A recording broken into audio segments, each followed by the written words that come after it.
வணக்கம். நிகழ்ச்சி மூலமாக உங்களை சந்திப்பதில் பெரும் மகிழ்ச்சி அடைகிறேன். வாழ்க்கையில் வெற்றி பயன் நோக்கி பயணம் செய்து கொண்டிருக்கிறீர்கள். இந்த பயணங்கள் நல்ல முறையில் வெற்றி பெற என் அன்பின் வாழ்த்துக்கள். நீங்கள் நல்லா இருப்பீங்க. இப்போ இருக்கிறத விட 1000 மடங்கு அதிகமாகும்படி சேனைகள் கர்த்தர் தாமே உங்களை ஆசீர்வதித்து உயர்த்துவராக. நல்லா கவனிச்சு பாருங்கள். வாழ்க்கையில் ஒரு மிகப்பெரிய நெருக்கடியின் பாதைக்குள்ளாக நீங்கள் கடந்து போகிறீங்க.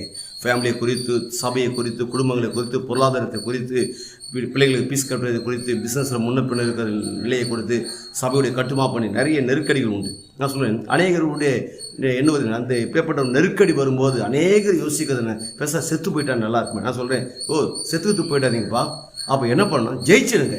அப்போ வாழ்க்கையில் இப்படிப்பட்ட ஒரு நெருக்கடிகள் உண்டாகும் போது வாழ்க்கையில் அப்படிப்பட்ட ஒரு பேடான காரியத்தை சிந்திக்காதீங்க. வாழ்க்கையில் ஜெயிச்சிட்டிங்கன்னா ஒட்டுமொத்த எல்லா பிரச்சனைகளுக்குமே தீர்வு காண முடியும். என்னால் ஜெயிக்க முடியாது, கண்டிப்பாக உங்களால் ஜெயிக்க முடியும்.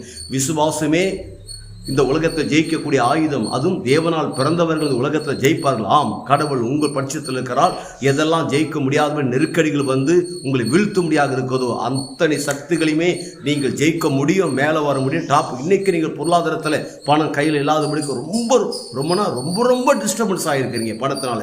ஏன்னா அப்படி சொல்லி கொடுத்துட்டாங்க, பணம் தப்புன்னு தோணுது. இன்னைக்கு அந்த பணம் இல்லாதனால எவ்வளோ நெருக்கடிகள், எவ்வளோ ப்ராப்ளம், எவ்வளோ டிஸ்டர்பன்ஸ் ஆகிருங்க. நான் சொல்லுவேன், பணம் எல்லாத்துக்கும் உதவும். தேவன் அது உங்களுக்கு கரத்தில் கொடுக்க வல்லவராக இருக்கிறார். நீங்கள் சிந்திங்க, யோசிங்க, கற்றுக்கொள்ளுங்கள், செயல்படுங்கள். வாழ்க்கையின் பொருளாதாரத்தை உங்கள் உச்ச தலைமுதல் உள்ள பாத வரைக்கும் தேவன் நிரப்ப வல்லவராகிறாம். நீங்கள் இந்த பூமியில பழுகி பெருக வேண்டும். எல்லாம் துறையிலும் நெருக்கப்பட்டு நினைச்சிடாதீங்க. அத்தனை துறையிலிருந்து நீங்கள் ஜெயிச்சிடுவீங்க, நீங்கள் மேலே வருவீங்க. அதன் பிறகு உங்களுடைய பொருளாதாரங்கள் விரிவடையும். அப்படி பொருளாதாரங்கள் விரிவடையும் போது என்ன நடக்கிறது? ஒட்டுமொத்த உலக நாடுகளுக்கு நாம் ஆண்டவர் இயேசு கிறிஸ்து உங்களை கடன் கொடுக்கும்படியாக வைக்கிறார். நீங்கள் வற்றாத நீருற்றை போல் இருப்பாய் என்று சொல்லி உங்களிருந்து விடைபெறுகிறேன்.